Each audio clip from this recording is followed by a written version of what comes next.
Okay. Tell us when to start, Bionica. Call lights or something when you're ready. Alrighty. Let me just set the timer. And lights up.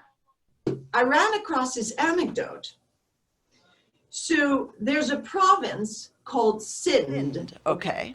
In what is today southern Pakistan. In 1843, Charles James Napier was sent there by the East India Company to put down a rebellion. But at the Battle of Hyderabad, he conquered them. What's involved with making good art? Great art. If you had asked me a few years ago, my answer would have been totally different than how I look at art today. My name is Jamie. I used to do a lot of comedy improv until my day job became too demanding, so I had to step away. But I continued my love of live theater by joining the Moxie Board of Directors. I was amazed at the quality of work Moxie was producing with basically no money in a small little theater on El Cajon Boulevard. I loved it. The people loved it, and then everything stopped. So we did what a lot of theaters did. We said we put the actors on hold, we put the designers on hold, we said we're gonna pause for a minute, what's your schedule like, how much longer can you wait? And how could they wait? No one, literally no one knew what the coming days would bring. The coronavirus was spreading and cities became ghost towns. I was learning how to use Zoom to talk with my staff for the first time, and I think it was only a week into the pandemic when I said, I sent a message to the staff and said, this might sound crazy, but we could do a play in Zoom. There's nothing that would, as long as the play is set in Zoom, it would make sense. And that's all true. But also, it's about all the tiny ways that we're disappointed and broken, and our timelines of where we dreamed we would be, when. ZoomFest didn't come without its own set of challenges. I think we lost Nicole. I saw that she's gone. I think maybe her internet went out. It was really lovely though. Oh, damn. We all did research online. We didn't find anybody else who was doing this. Hi, Rita. Yep, technology. How have you been? Oh, hello. Oh, hi, Scott. Hey, how you both doing? Great. Okay, I'm working and homeschooling. So I'm sorry. You go. No. I know. I was just saying I'm great. I have been doing an online ballet course and learning Spanish. Oh my God, friend's call right now. Oh, I'm sorry. Sorry, what were you saying, Rita? Spanish? Wow, how are you finding the time? Well, I'm up with the sun. How are you over there, Scott? Have they ordered you to stay home yet? Oh, as of last night, we are also on lockdown. We're good though. Then we launched into 12 weeks straight of ZoomFest. But after 12 weeks of actors in boxes, we were really sick of it. We were certainly not the first to think of filming a full production. I mean, most theaters are filming a run of their show for archives. But Moxie wasn't talking about using archival footage. They had in mind a full-blown production. We started hearing buzz that some people were starting to think about doing that, and we had a show we were already planning to do. It only had 2 people, the Niceties, and we thought this could work. We could test those actors. That's a small enough cast. We could rehearse the whole thing in Zoom and wait till the last minute to film. And our production manager, Nicole, put together a crazy, schedule for safety, how to disinfect the place, all of that. And we had no idea if it would work. A leap of faith was certainly not a new concept for Moxie. We produced plays outside of the mainstream. We created an environment where staff and actors could bring their families to work, producing art for art's sake, and hoping but not knowing if a production would be profitable. I was a bystander in awe of my production manager, Nicole, who is, her nature is as, she's a mom and she's a caretaker, and safety was so important to her. And so she designed this schedule so that that would stagger people in the space. She made it possible for some designers to never enter the building. Mm-hmm. And that was a personal sacrifice for her. She agreed to figure out how to put their sound design into the soundboard, etc., so that regardless of your level of comfort, you felt like you could be your full self and be an artist and feel safe. Delicia Turner Sonnenberg, Moxie's one of the founders of Moxie and Moxie's founding artistic director, was going to direct. So I knew there was a comfort in that. I knew that the art would be good. Where were you around the time that they called you to consider directing this show? When the call came from Niceties, I was literally in my pajamas on my couch. I got an email from Jen, and I think I was dealing with a little bit of, COVID depression, because all of my, like everybody, we got shut down. All productions got shut down all over the country, all over the world. And we all had to stay home. And so this idea of like working on a show with actors rehearsing in Zoom but filming on stage seemed exciting to me. Hey, Deja. We just had a little FaceTime earlier, ran some lines. Oh, cool. Yeah, and we were talking about the weather, and so where Deja is, it's about 100 degrees, and where I am, it's 65. Wow. Deja. Yes. I really like the defense of your thesis, except for one of the last sentences I'm sorry I didn't write it down. You said it was clearer tonight than it's ever been. Why you want to write, why this is a thesis and why you want to write this. Okay. Even it's a lot more clear. Well, okay, so if it helps you, you need to think about this moment as trying to help her. Yeah. That's your objective there. Let me listen. This is what you're doing. Like you're asking it like a joke, like you would a normal joke.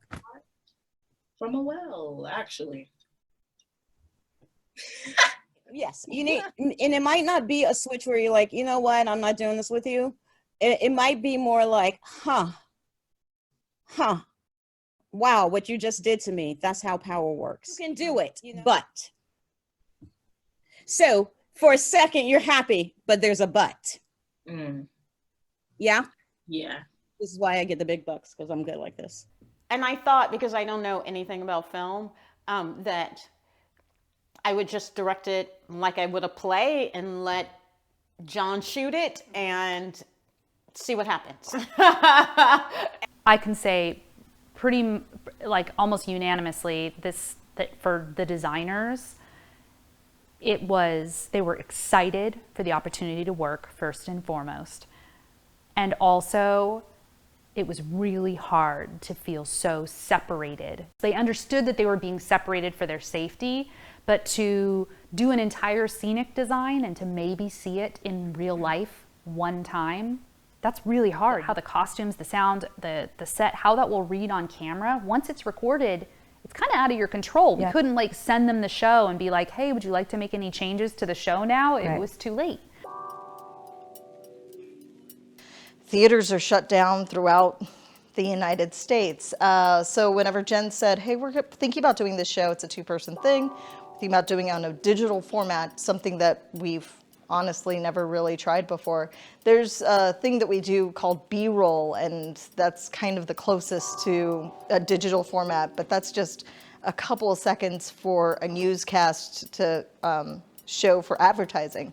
I started at Moxie doing scenic art, which I've probably been doing for about 12 years now. And then they were excited when they found out that I have experience doing set design, and this is my third show that I've designed for them. This is an interesting challenge for me because I have never worked on a show that's going to be filmed or that it's created to be filmed, so I'm really curious how that's going to work. It's very unusual not to have an audience, but to have the camera as my audience. I think the other interesting thing for me is the rehearsals are all on Zoom, and so you can't see the blocking really. They're having to stay by their camera of their laptop or computer, and so you don't really see how the actors are interacting. It's not apparent now. I'm sure they've gotten the notes and they know what they're supposed to be doing, but as a designer watching the rehearsal, it's a little bit wait and see and find out how they're going to interact on set. The tech process will be mostly via Zoom. Our lighting designer and our stage manager are going to be here in the building, and all the designers, costumes, props, scenic, and sound will be able to watch it through a computer. So it's definitely different. It's almost like the baseball players who are trying to, you know, do their sport and just have like fake audience members. It's sort of like that, except for we don't have any audience members. Actors are getting on Zoom and doing things on Zoom live and finding ways to work. Designers are not. Right. And those are the hidden technicians and designers are the people in the arts industry who are, and stage managers who are hidden, who we're not thinking of as out of work right now. Interesting. So the chance to work for them was one of the things that was most exciting for us. But I did learn a lot doing the niceties that helped me with other Zoom productions.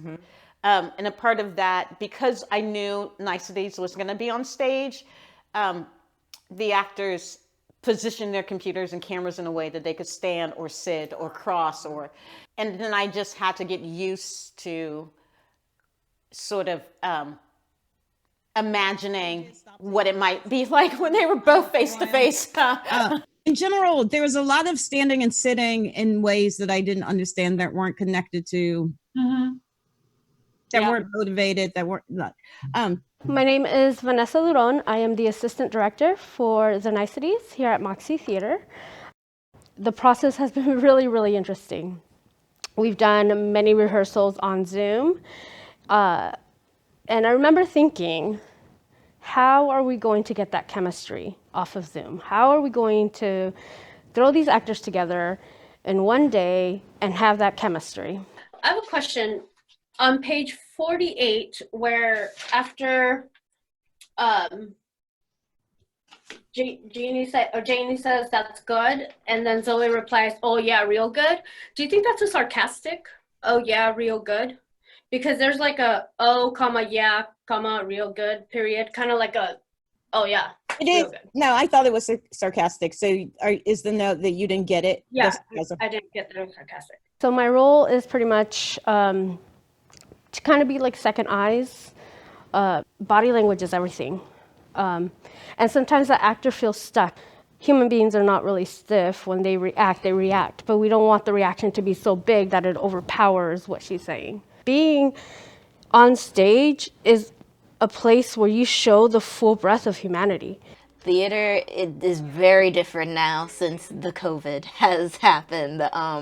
Definitely, I've learned what Zoom is. I had no idea what Zoom was. I didn't know you could do rehearsals over the internet. It's been very interesting, but also it's been, I'm very much hope that they keep things like this even when things go back to normal, because it's very helpful for actors who are far away. We have an actress from LA who's able to go to rehearsals every day. I have worked with Alicia in the past when I was a student at San Diego State University. I was blessed enough to do a production with her, and then once I got my fellowship for the San Diego Repertory Theater, I also got the chance to work with her there too.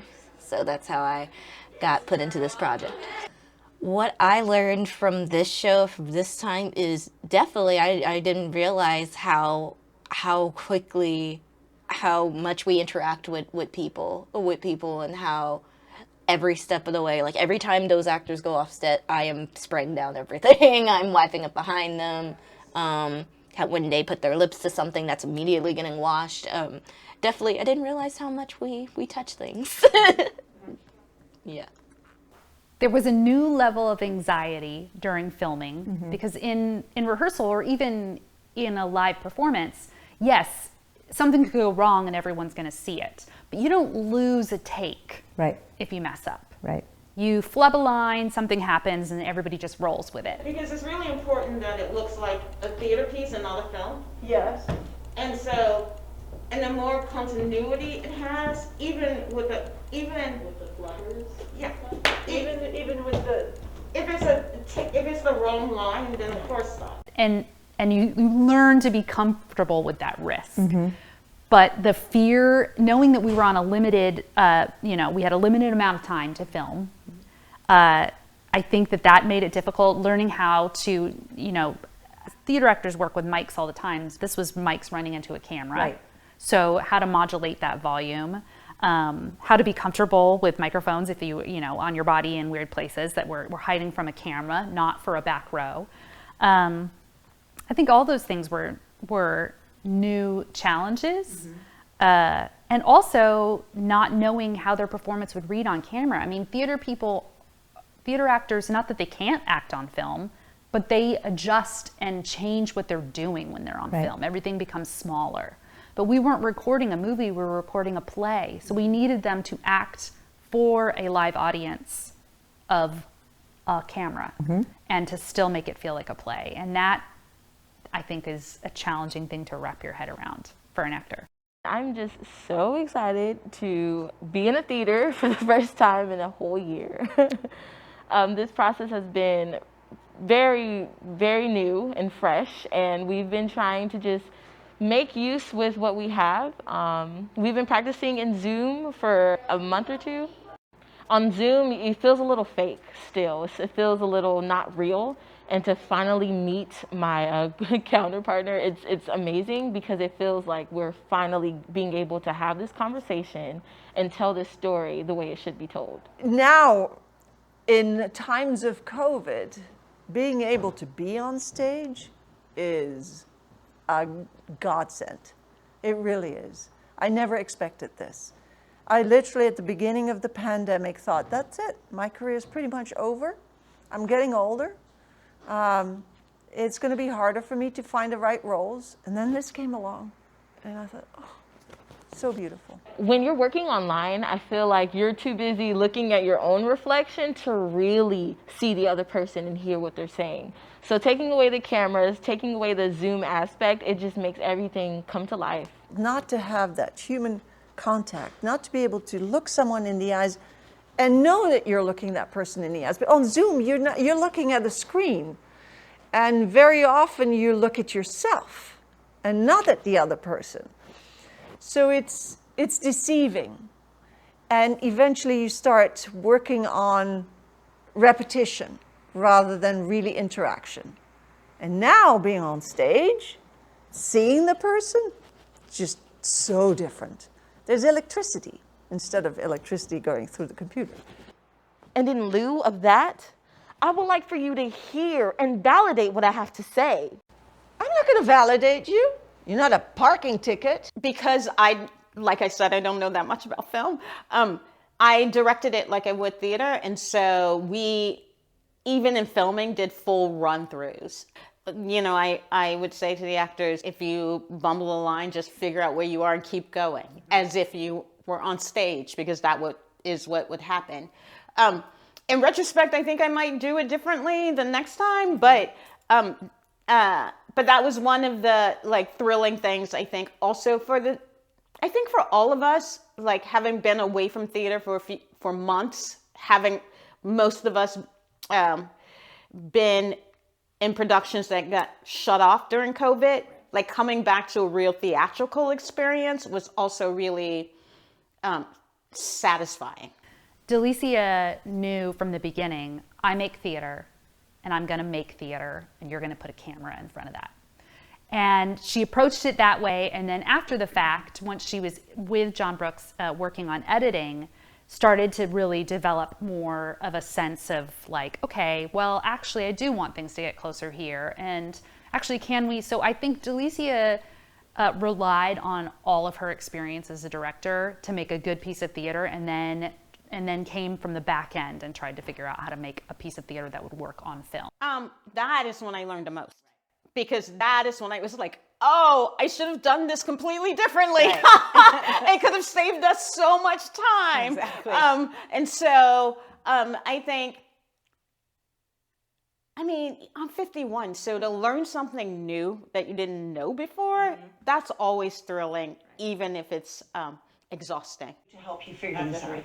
Talk to me about this statement. Oh. It can't say. Because right now you you were cutting before 1, 2, and 3, but she's not done with the thought. Right? So 1, 2, or 3. that's the end of the thing. Well, anything I can But do to does that help make you sense figure to you? this Yeah, out. it does. Talk to me about this statement. The reason Threads. I'm pausing is because And taking it all on my 1, own 2, to or fix the 3 was world. the pickup we did, and she starts on So I 1, 2, came or here to 3. So decide. I'm not sure 1, where the 2, other one comes in. or 3. You know what I'm saying? Well, anything I can do to help you figure this out. Talk to me about this statement. I'll look at it. Yeah, please look at it because Yeah. it just would. It looks like we cut away too soon. Okay. I had to be okay that it wasn't going to be perfect because I had to be okay that I didn't know how it was going to work until I got to the editing. Like I thought, oh, I remember in the last day with the actors, we did a whole section and we did it a few times. And I thought, oh, we'll just be able to substitute this for, and then getting to the editing process and realizing we just can't substitute it because the hand is in a different place. And and it makes a little jump. And then there were some times when I have to be like, okay, I got to be okay with that jump because this is not going to work and we got to go with this. We had no idea how long it was going to take. I think we thought it would take like 2 days. Right, me too. We thought it would be like a weekend and we'd be like, ta-da, there's a show. But we were not thinking of the fact that first of all, there was just tons of footage. Yeah.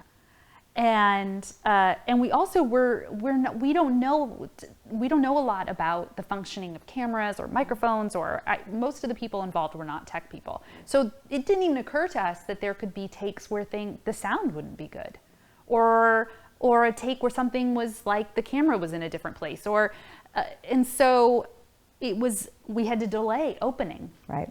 For the niceties. That's right. Literally, we're just like, oh, sorry, we didn't know what we didn't know. And so we just had to push opening back. And the good news is that we're in this moment now where people are so forgiving. They're like, yep, it's delayed, it's canceled, whatever, it's fine. So that was good.